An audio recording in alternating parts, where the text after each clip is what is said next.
Welcome to the Liquidity Event, a show about all things personal finance with a laser focus on taxes, financial independence, and equity compensation. Hosted by AJ and Shane of Brooklyn FI, each episode will focus on a personal finance topic, some driven by news headlines and sometimes driven by listener questions. And sometimes you'll just get two money nerds rambling about what they think is interesting. Just a quick note before we get started, this podcast is for informational purposes only and should not be considered tax or investment advice. Hello and welcome to 2025 and the 130th episode of the Liquidity Event. We are your hosts, Shane Mason and Allie Jane Ayers.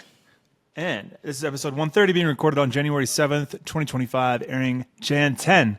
Quick reminder for you listeners, we will answer your questions on the pod. If you leave us a message, you can disguise your voice and use a fake name. If you're shy, the link is memo.fm/the liquidity event dash. AJ, how you doing? I'm doing great. Shane, what's your fake name? Like at Starbucks or whatever? Johnny. Okay. Mine's Veronica. Yeah. Mexicans can't pronounce Shane. So I have to use Johnny for everything. Johnny. So, yeah. And then I had a visitor here for like a month and his name was Johnny. So things got really confusing. That's awesome.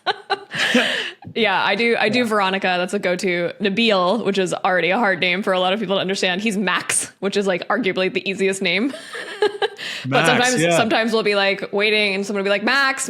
And we'll be like, oh shit, that's us. Our sandwich is ready. Yeah.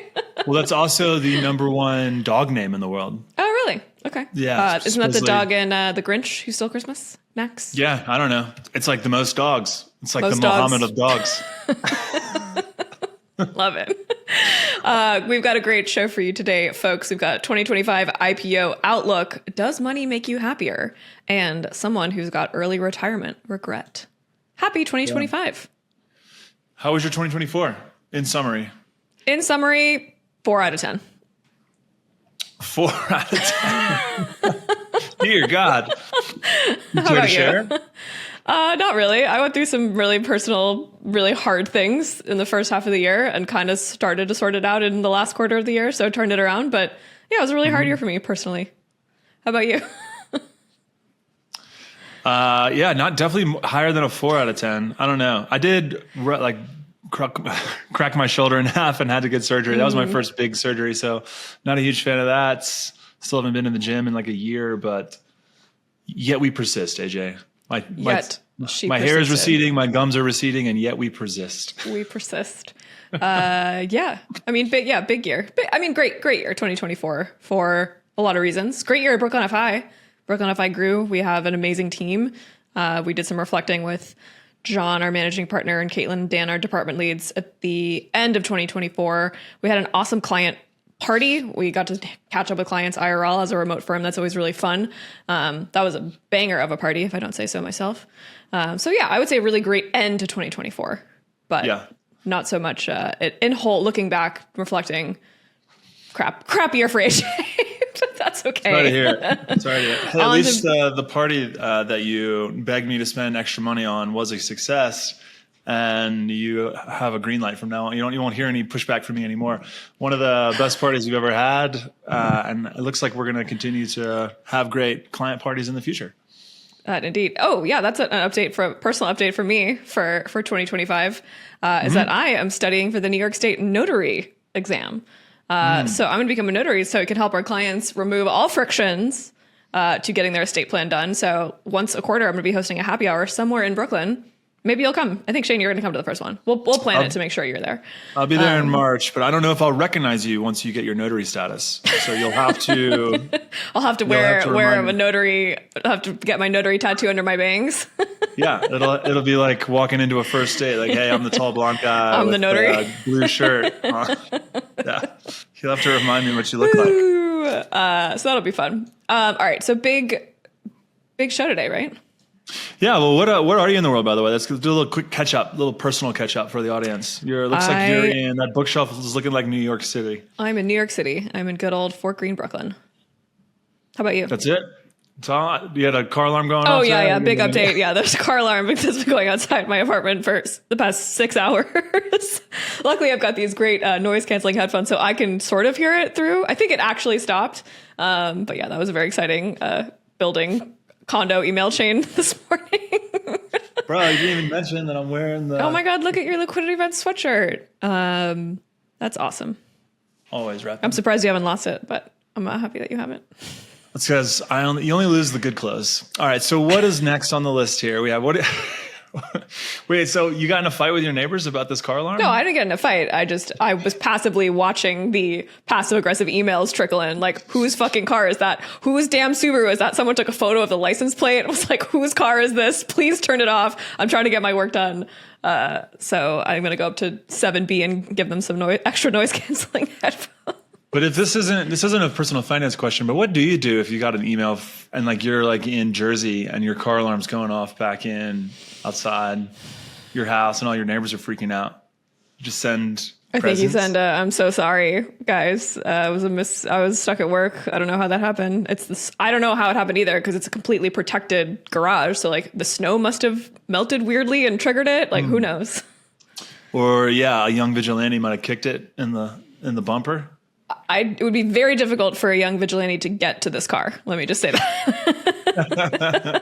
All right. Although they did park a little close to me. So anyway. That's enough fun New York City updates. So let's get into our articles today. We've got 3 articles that we'd love to discuss. One of them, we have an IPO 2025 outlook from Renaissance Capital. AJ, IPO Wizard, give us an update on what we're looking at here. We've been in the quote unquote IPO winter ever since late 2021, early 2022, heading into 2025.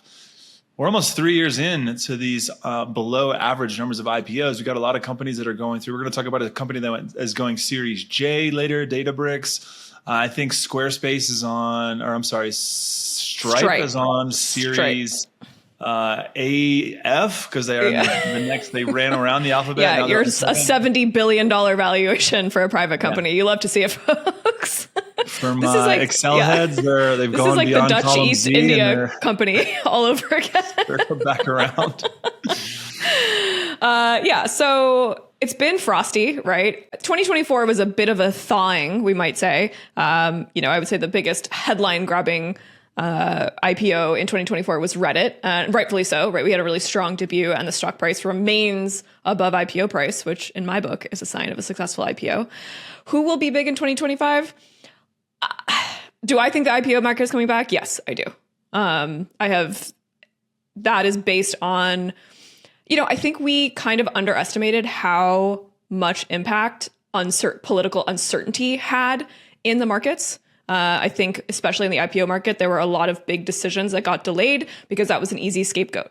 So I think 2025, we're going to see a little bit of a defrosting. We're going to see some more companies go public. And I think that's because we're heading right now, we seem to be in our, third straight quarter of economic stability that's looking upwards. There's also a big backlog, right, Shane? Like everyone's been sitting on the sidelines. You and I have been saying that for 2 years now. Everyone's been sitting on the sidelines. Like how many more times can we say that? These companies raised big money in 2020, 2021 when capital was free flowing. I think a lot of these companies are running out of money, right? That's what a lot of the analysts are saying. It's like if you did your Series B in 2021, you need more money right now. So you're either going to do another raise, which means you're going to have a secondary opportunity for your employees to sell shares. Call us if you're going through that, for the love of God. Please do not try to go through that on your own. You'll owe a lot of taxes unnecessarily. So I think there's a period of stability. We have a person named Elon Musk who has founded a handful of companies that have gone public. This is someone who's well-versed in startups. This is someone who's well-versed in tax policy, who's made billions from his private companies going public. This is a person who's going to have a lot of power in this administration. So I think that is good news for founders and employees of startups for the next 4 years. I just have to, I'd love to go through a list of the top 10 private companies, the biggest private companies, and get your thoughts on which one of them might move into a public space. I must also comment that, have you noticed the lack or the change in Google's quality of search results over the past 2 years as they try to catch up with ChatGPT's answers? Because I Googled top 10 biggest private tech companies, private, keyword here. Yeah. These might IPO in 2025. According to Google, did they put themselves at the top of the list? Google. Microsoft. Oh, yeah. News to me that they're a private company. Apple. NVIDIA. And then they put Stripe in here. Wait. So, I have a fun Apple anecdote before you keep going. all right, what's up? I was standing 5 feet away from Tim Cook this holiday break. I was at the Palm Springs Art Museum at a really interesting exhibit. It was a David Hockney exhibit, and then there was an exhibit about like displaying, I don't remember what it was about. It was like art and math and environments. It was very high concept. And Tim Apple, aka Tim Cook, was standing there with 2 Tim Apple bodyguards. And he was just like chilling. I like did a double take and I was like, oh, that guy. And then I heard someone else be like, is that Tim Cook? And I was like, oh shit, it's Tim Cook. He was just like wandering around, people taking photos of him. It was great. I hear he's a really nice guy. I hear he's a big college football fan. Really? I mean, he's an elderly gay gentleman, so Palm Springs is the place to be in December if you're an elderly gay gentleman. So Is that where he was? yeah, it was Palm Springs. Okay, cool. Yeah. I've been to Palm Springs. A lot of elderly gay men. Yeah, you were a big hit in Palm Springs. I'm still a catch in Palm Springs. Less so in the East Village. Tell us all right, who are the big private companies here?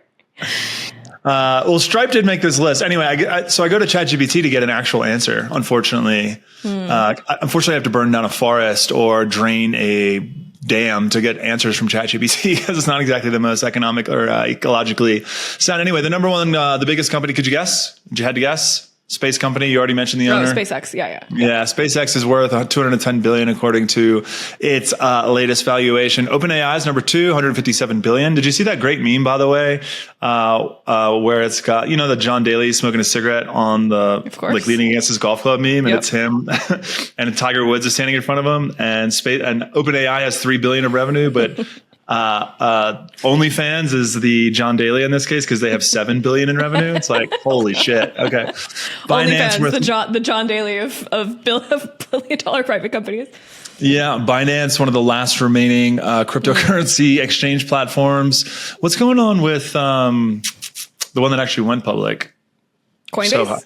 Coinbase must be doing well, considering the prices of, they're directly linked to the price of, because they all work on percentages. So Coinbase must be doing well. Give me, come back to me with the result. Okay. How are they past 6 months? Past 6 months. I'm going to guess up 25%. We're up 46% last 6 months. However, we're basically, we're still below our IPO price. All right. Well, IPO prices of 2021 is the whole reason that we're having this conversation about valuations being way off. Shein, what my ex-Mexican mother's ex-girlfriend's Mexican mother used to call me. Shein. I was like, oh no, where's this going? The Chinese e-commerce platform.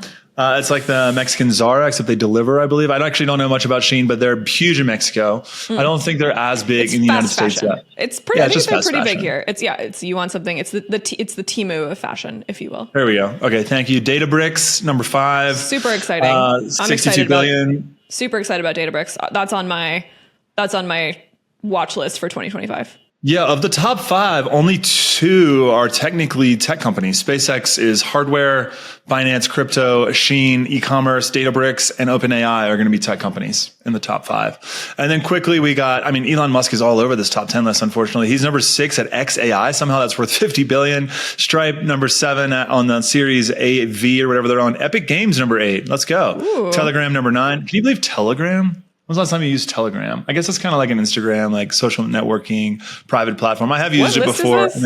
Are we fact checking top 10 this private list? Companies according to ChatGPT. Okay. And then Fanatics. Yeah. Well, it's going to be a little bit dated. And then with private companies, you don't get the public daily volume that you would get from a public company. So this whole list could be totally wrong. This is just based on them raising money, secondary market, et cetera. So yeah, I think DataBricks is definitely on my to watch list of a potential IPO in 2025. Canva, I love Canva. I love Canva for many reasons because I'm a super user of it. I think it's a great product. I think it's a well-run company. We've got a killer female CEO. They treat their employees well, lots of equity.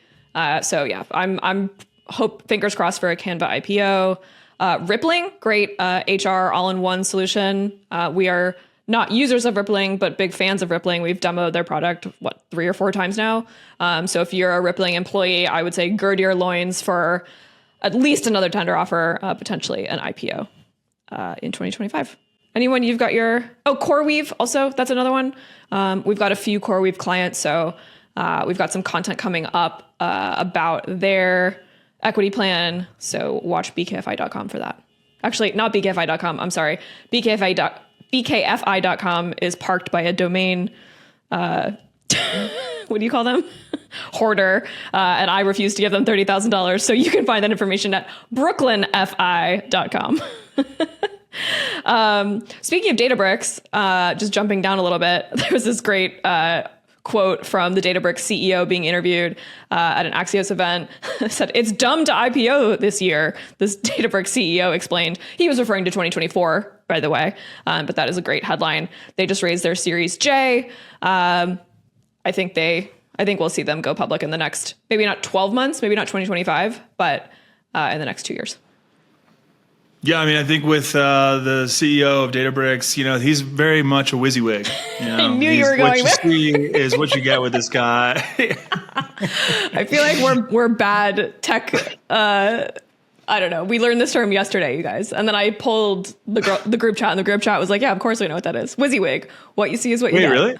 Yeah. Like your private group? I thought you were talking about Slack for Brooklyn FI. No, you went to the girls. No, I went to the girls group. I went to the Fluffmates, the group chat. The Fluffmates? Yeah, that's our group chat. Is that what you guys are calling the group chat? Yeah, we became friends based on a lipstick color. In fact, the color I'm wearing now, which is a brand called Fluffmate, and now the group chat became Fluffmates. That checks out. Yeah, the names of group chats are always ridiculous. You never know where they're coming from.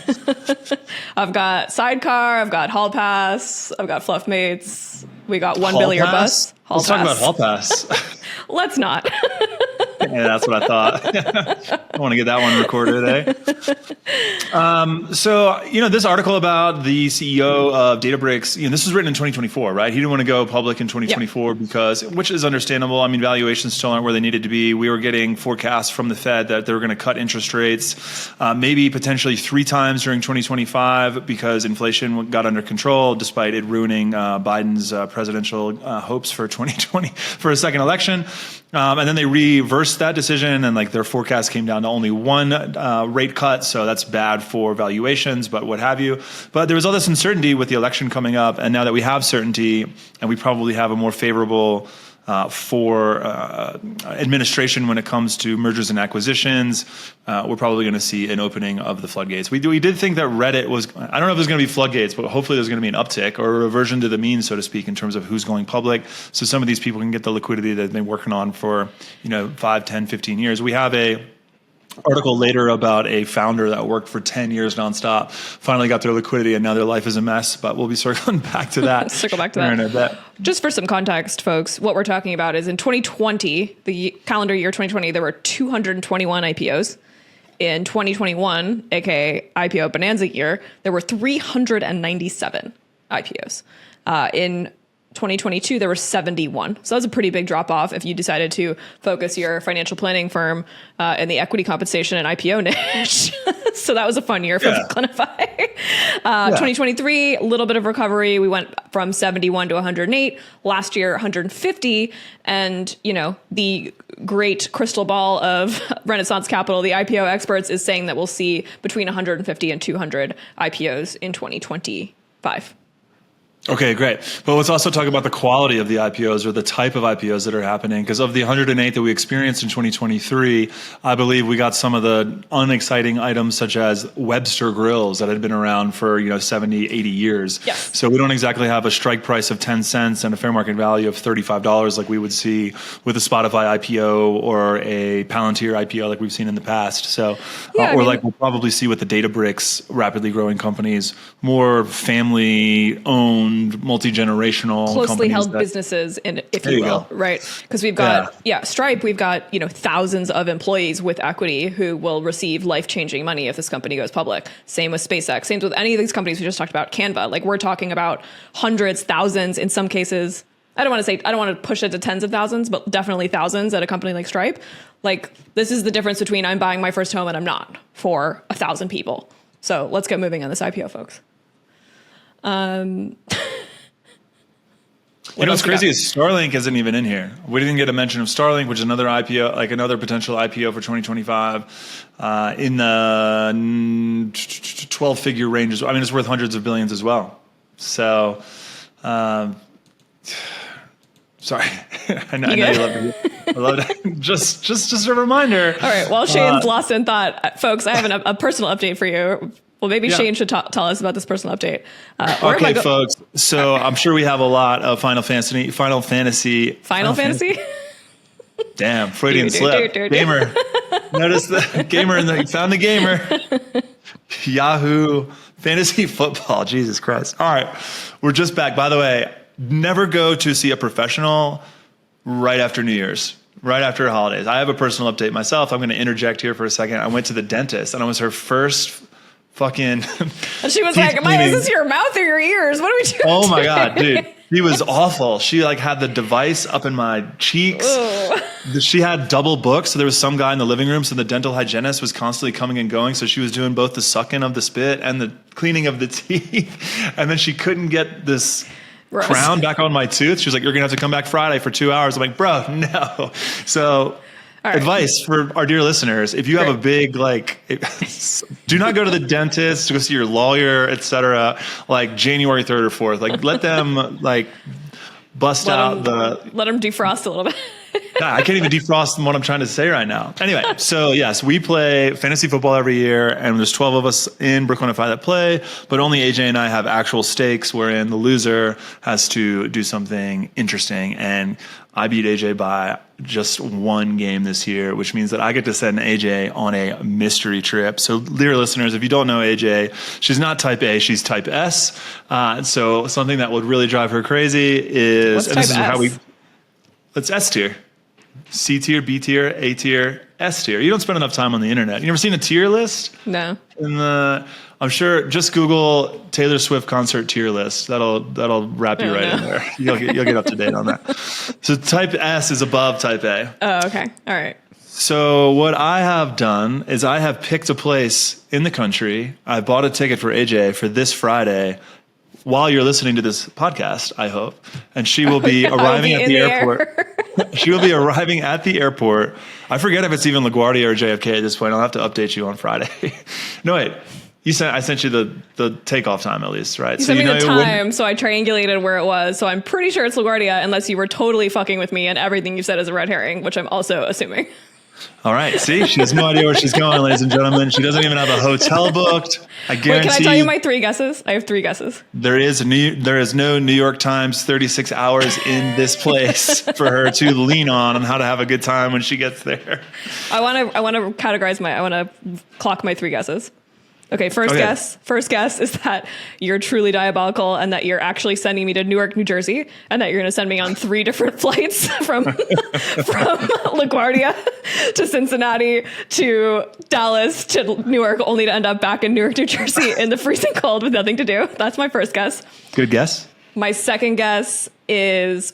So the red herring, the clue you gave me, which I'm assuming is a real clue and not a red herring based on my guesses, is that you've spent a lot of time there. So I asked if you were coming and you were like, hell no, I've spent a lot of time there. So based on that, my 2 other guesses are Las Vegas and Fort Myers, Florida. Florida because you have some family there and you've spent a lot of time there, and Las Vegas because you spent a lot of time there because of accounting conferences. So those are my 2 guesses. You think I would send you to the golf meccas of Fort Myers, Florida and Las Vegas, Nevada? You are truly unaware of my diabolicalness. No. No. The golfing where you're going is putt-putt style. No. There's not a private club. Oh, no. There will be no good times had. Oh, no. Okay, great. Can't wait. Well, anyway, follow along on Instagram if you want to see me miserable. All right, speaking of miserable. Speaking of miserable... Okay, this is a really important Reddit question that I want to spend some time on because I think a lot of people feel this way. So we pull questions from Reddit to answer them on this podcast because people on Reddit have really great questions. It's where people kind of like bare their souls. So I'm going to read this one out loud. You want to read it? Read it to us. Well, I'd like to preface that we should probably start a whole category of questions and answers and just the whole theory of what you should do with your life after you reach financial independence. Yeah.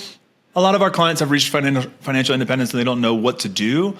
And we have an article coming up, another article from the founder of Loom. We'll probably do that one next week, actually. Let's talk about the Loom blog post where the founder of Loom's in his early 30s and he sold his business for Yeah. He has hundreds of millions, and he was offered a $60 million position at Atlassian that bought Loom. And he has this really nice, candid evaluation of his life. Unfortunately, he broke up with his fiance. We'll cover that next time. But here this week, we have a different type of fire. Not quite as independent, but definitely retiring early. And they're 44, and they're basically at fire now. And honestly, I would give it all back to be in my early or mid 30s, living with roommates as I was.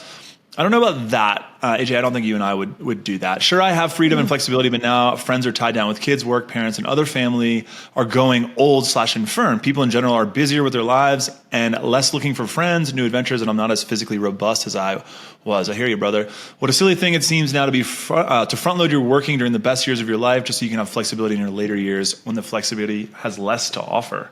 Whoa. Damn. Cool. Responses are really deep.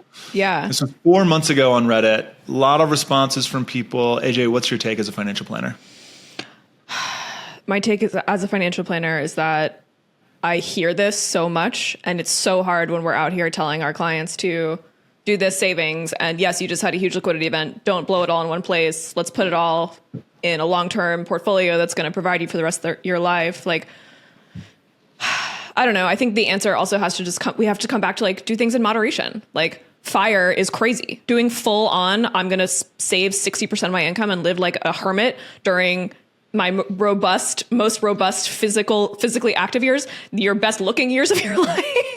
Like, where you're just going to like sit home and eat rice and beans. Like, you're not going to meet your partner. You're not going to build lifelong lasting friendships. This guy's, I have deep empathy for this person. Yeah, I've got all this money now, but people are at different stages of their life. Maybe I'm behind. Maybe I front loaded all this money. So maybe I can, take more trips now that I'm in my, sounds like mid 50s maybe, but like, did you 44. Miss out? 44, right? Sorry. Yeah. 44. Ooh, 44. Yeah. They give a very specific number. Right. Well, dear Reddit writer inner, like, you do have a lot of life left to live. Like, it sounds like you're going through it right now. Maybe this is like a phase. By the way, I just want to interject real quick. This account has since been deleted. Oh, now I'm sad. Well, that's not the biggest deal. I mean, people make fake accounts on Reddit all the time. I'm going to have to teach you so many things about the internet. I have 10 fake Reddit accounts. Don't you worry. I never use them, but they exist. I'm sorry, I interrupted you. You're saying this person was... No, I'm still reeling from this. I'm still mourning from this. What's your take? I just hate to hear him say that. I hate to see a man that thinks that his most robust years are behind him. Is this definitely a man? No, we made that assumption. I'm going to make that assumption. Really, anybody thinking that in their early 40s, their most robust physical years is are coded totally male to behind me. them. Yeah. Right. Anyway, so like this, unfortunately, I mean, have you seen Andrew Huberman with his shirt off? Have you seen Scott Galloway with his shirt off? Like, those dudes are in their 50s and their 60s. I mean, have you seen Nabil with his shirt off? AJ's husband? Looking fantastic. Your most robust years. I think that this person probably just lost track of their physical fitness in a quest for fire. And they can get that back. Unfortunately, it's going to be a little bit harder in your mid 40s, but bro, you're fire. Hire a personal trainer and just do it every day. You have nothing to do all day. That's the number one thing you should do, is get your body under control, because health is wealth. And you have one type of wealth that you can convert to another. Another thing that I'd like to comment on is that, it does, AJ and I, you and I, we didn't work probably a normal schedule during 2024. We'll probably continue to do that during 2025, which means that we had a lot of days where we were out of school before everybody else was out of school. We kind of had some free time. I think you were on the golf course at some points. Like, sometimes it would be like a Monday afternoon, right? And they would be like, are you in, like, didn't you? Well, first of all, you look quite young still. So the elderly folks would be like, are you still in school? Yeah, they'd be like, what college do you go to? And I'd be like, thank you so much. Great compliment. You hate to hear that, don't you? That is a real thing. Most people, you're going to ostracize yourself, not just in your early years, but also in your later years when you're out of school, so to speak, or out of work before other people. So having all this free time is fantastic, but there's definitely a transition period, probably 2 or 3 years, where you got to figure out who your new sense of self is. Your identity is, especially for Americans, is mostly wrapped up in our profession. So you're really throwing that into the trash when you wrap up your job. Retire. Yeah, for sure. I think, to me, that's the biggest threat of fire is actually losing your purpose, right? Mm-hmm. Like, there's so much weight placed on who are you? Who needs you at work? What are your accomplishments? What are you posting on LinkedIn? And, you know, the idea with FIRE is that you can work a slightly harder, higher paying job for a couple years in your early 20s or late 20s, save a bunch of money and then leave. I think moderation is the answer here. Like, let's do FIRE. Let's be really aggressive with our savings, but like go out once a week, like get yourself out of the house, come up with a budget. I don't know, spend $200 a week in the company of at least 3 other people. Like, that's important, folks, whether it's like a game night, softball league, like I don't care, whatever you're into, like find something that's going to build community.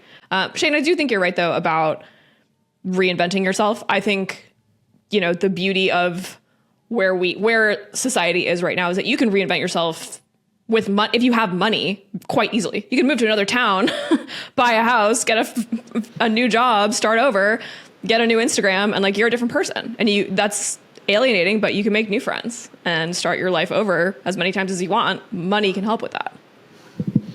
Yeah, absolutely. Go open a bar, open a coffee shop, one of those vanity businesses that just requires a bunch of money that doesn't make any money. And then that's your new identity. That's one way to handle it for sure. Oh, I like that. A bar owner. Yeah. Yeah. Yeah. Why not? Bring the social events to you.